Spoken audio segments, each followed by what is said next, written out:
বৰ্তমান অসমত গ্ৰন্থৰ উৎসৱ।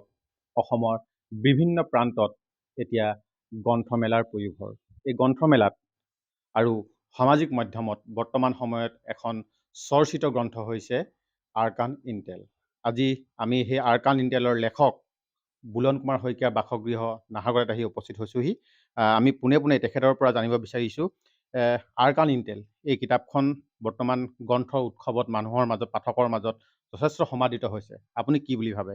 ইয়াৰ কাৰণটো কি? আচলতে মোৰ শেহতীয়া যিখন উপন্যাস হিচাপে এইটো মোৰ প্ৰায় 10 বছৰ বিৰতিৰ এটা প্ৰয়াস। এইখন সমাদৃত হৈছে নে ইয়াৰ প্ৰতি ইয়াৰ কিছু বিতৰ্কিত বিষয় চৰ্চিত হৈছে মই সঠিক নাজানো। কিন্তু এটা কথা ক'ব পাৰি যে আৰাকান ইণ্টেলে অসমৰ সাহিত্য জগতত প্ৰায় অনুচ্চাৰিত এটা বিষয়, যিটো ভূ ৰাজনৈতিক দিশ, জিঅ' পলিটিক্স বুলি আমি জানো। আৰু এইখন এখন ৰাজনৈতিক থ্ৰিলাৰ। যোৱা প্ৰায় এটা দশকৰ ৰাজনীতিৰ বিষয়ে অসমৰ ৰাজনীতি আছে, অসমক সংলগ্ন কৰি ভাৰতৰ ৰাজনীতিৰ কথা আছে। অসমৰ মাজত বিগত প্ৰায় এটা দশকত যিখিনি ধুমুহা পাৰ হৈ গৈছে সেই কথাখিনিৰ উল্লেখ আছে। সৰ্বোপৰি অসম তথা উত্তৰ পূবৰ বিদ্ৰোহী সংগঠনসমূহৰ ভূমিকা বা তেওঁলোকৰ বিচৰণ ভূমি বা তেওঁলোকৰ যিখিনি ক্ৰিয়াকাণ্ড, সেই সম্পৰ্কত এই গোটেই কিতাপখনত চুই যোৱাৰ এটা প্ৰয়াস আছে। আৰু এই গোটেই প্ৰয়াসখিনি মই কৰিছোঁ ভূ ৰাজনীতিক দৃষ্টিকোণেৰে। এতেকে হয়তো বিষয়বস্তুৰ নতুনত্বৰ ফালৰ পৰা এই কিতাপখনৰ প্ৰতি পঢ়ুৱৈ সমাজৰ আগ্ৰহ বাঢ়িব পাৰে। বুলন কুমাৰ শইকীয়া লেখক হোৱাৰ উপৰিও তেখেত এজন জ্যেষ্ঠ সাংবাদিক। আমি গম পাইছোঁ যে আপুনি দীৰ্ঘ সময় ধৰি আপুনি চিকিৎসাধীন হৈ আছে আপোনাৰ অসুখৰ বাবে। এই যি আপুনি কৈছে যে ভূ ৰাজনীতিৰ সম্বন্ধীয় এখন ৰাজনৈতিক থ্ৰিলাৰ, এই থ্ৰিলাৰখন লিখিবৰ যাওঁতে আপুনি কি ধৰণৰ সমস্যাৰ সন্মুখীন হৈছে বা কি ধৰণৰ আপুনি অহোপুৰুষাৰ্থ কৰিছে এই 2টা বছৰ অতিক্ৰম কৰি? ঠিকেই যে মই এটা গুৰুতৰ ৰোগত আক্ৰান্ত হৈ আছোঁ প্ৰায় 1.5 বছৰতকৈ অধিক কাল, 2 বছৰে হ'বলৈ হ'ল। কিন্তু আচলতে বেমাৰটো মোৰ কাৰণে সৌভাগ্য হৈ আহিছে। এইকাৰণেই কৈছোঁ যে আৰাকান ইণ্টেলৰ যদিও পটভূমি, এই আৰাকান ইণ্টেলৰ পটভূমিটো মই প্ৰায় 15 চনৰ পৰা আৰম্ভ কৰিছিলোঁ গোটাবলৈ। আৰু ইয়াত বিভিন্ন দিশ, কিতাপখন আপুনি পঢ়িলে নিশ্চয় গম পাব, বিভিন্ন ধৰণৰ তথ্য পাতি, পুনৰীক্ষণৰ প্ৰচেষ্টা এটা আছে। সৰ্বোপৰি বিভিন্ন ধৰণৰ খা খবৰ, গোটেইবিলাক পুনৰ ভেৰিফাই কৰিবলগীয়া হৈছে।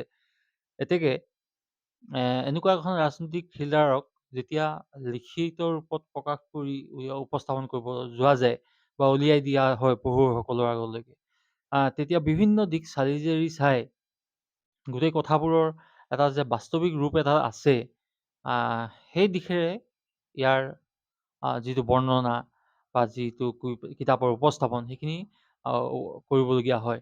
আৰু সেইখিনি কৰিবলৈ যাওঁতে মোৰ যথেষ্টখিনি সময়ৰ প্ৰয়োজন হৈছে। আৰু যিহেতু মই বেমাৰটোৰ পৰা প্ৰায় চাল চলনত মোৰ বিৰতি আহিল, মই বেছিভাগ সময় ঘৰতে মই অতিবাহিত কৰিবলগীয়া হ'ল। গতিকে মোৰ হাতত অফুৰন্ত সময় আহিল আৰু মই গোটেই যিখিনি ইনপুট মই গোটাইছিলোঁ সেইখিনি পুনৰ অধ্যয়ন, পুনৰ নিৰীক্ষণ মোৰ খুব সম্ভৱ হৈ গ'ল।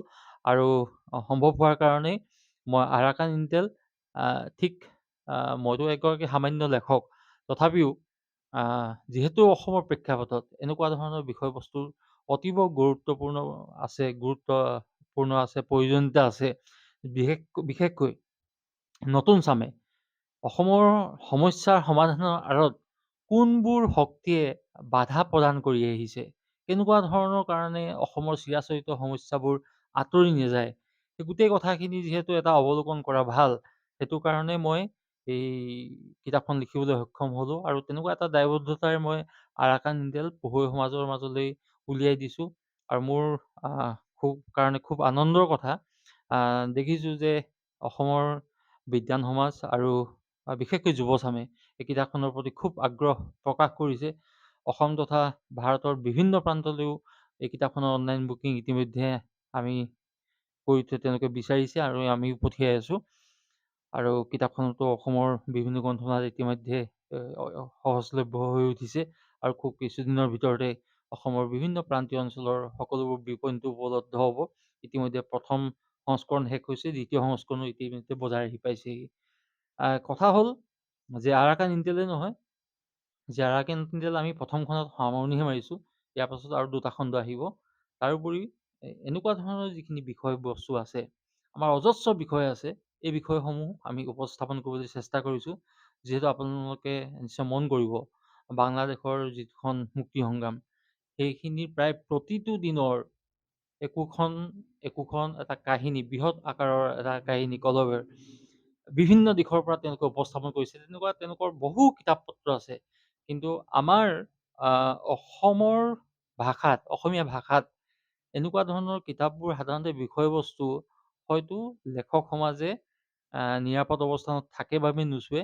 তথাপি যি কি নহওক, আমি প্ৰয়াস কৰিছোঁ বুলি ভাবিছোঁ। আমি সামান্যতম এটা অৰিহণা যোগাব বিচাৰিছোঁ এই যিখিনি আমাৰ খালী হৈ আছিল সেই ক্ষেত্ৰখনত।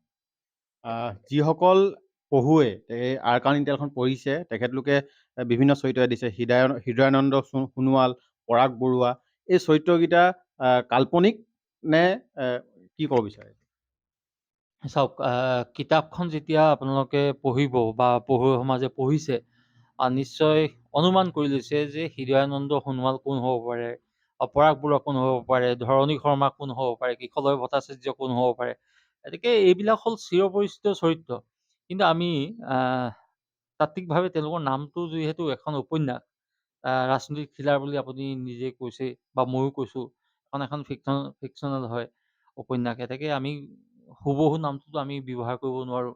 তথাপিও যিসকল পাঠকে অনুমান কৰিছে বা এইজন আমুকে হ'ব পাৰে, গতিকে তেনেকুৱা ধৰণৰ পাঠকৰ ভাবি লোৱা কথাটোত কোনো অস্বাভাৱিকতা নাই।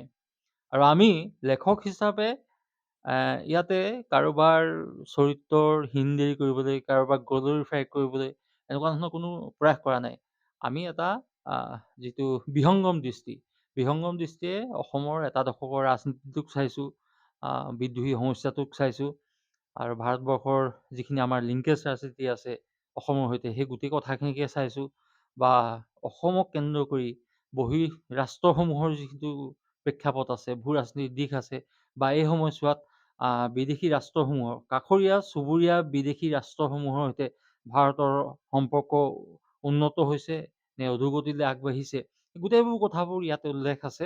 এতেকে মই ভাবোঁ যে বাস্তৱিক দৃষ্টিকোণ এটা ইয়াত পাঠকে পাব, পঢ়ুৱৈ সমাজে পাব, আৰু তেনেকৈ চৰিত্ৰসমূহৰ বিষয়েও তেওঁলোকে নিশ্চয়কৈ নিৰ্ধাৰণ কৰি ল'ব পাৰিব।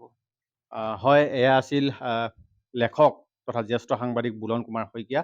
তেখেতৰ যিখন আৰাকান ইণ্টেল যিখন সদ্য প্ৰকাশিত নতুন গ্ৰন্থ বৰ্তমান সমাদৃত হৈছে ছ'চিয়েল মিডিয়া তথা গ্ৰন্থ উৎসৱত।